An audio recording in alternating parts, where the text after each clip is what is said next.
Hello everybody, Brent Deerking here in the first of what we hope are many videos to bring to you timely informational topics to help us in our daily work practices.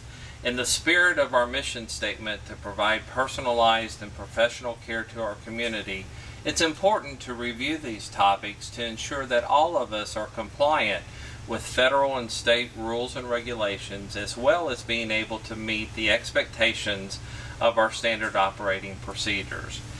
Today we have with us Tina McLaughlin, who is the Director of Capstone Claims, which is a subsidiary of North Star EMS, and Capstone Claims manages all of our billing practices. So welcome, Tina. Thank you. I'm glad to be here.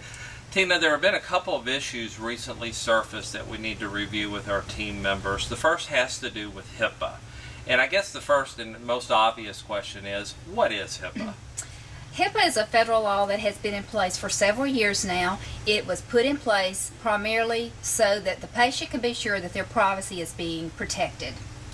So with that being said, I remember years ago we had these notice of privacy forms printed up and put on all the ambulances. Is that still the case? And if so, what are we supposed to be doing with those forms? Yes. When Hipaa first started, notice of privacy practices is one of the components of the Hipaa law. We are required every time we come in contact with a patient to provide them with a Hipaa notice of privacy practice. That is each and every time we come in contact with a patient, whether we transport the patient, whether they refuse transport, or whether the patient is deceased when we get on scene. We are required to leave a Hipaa notice of privacy practice.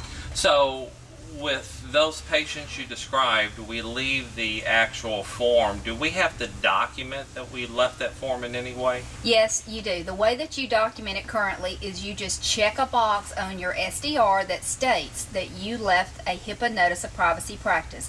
When you're checking that box, you are saying in fact that you did leave the notice with the patient or their family.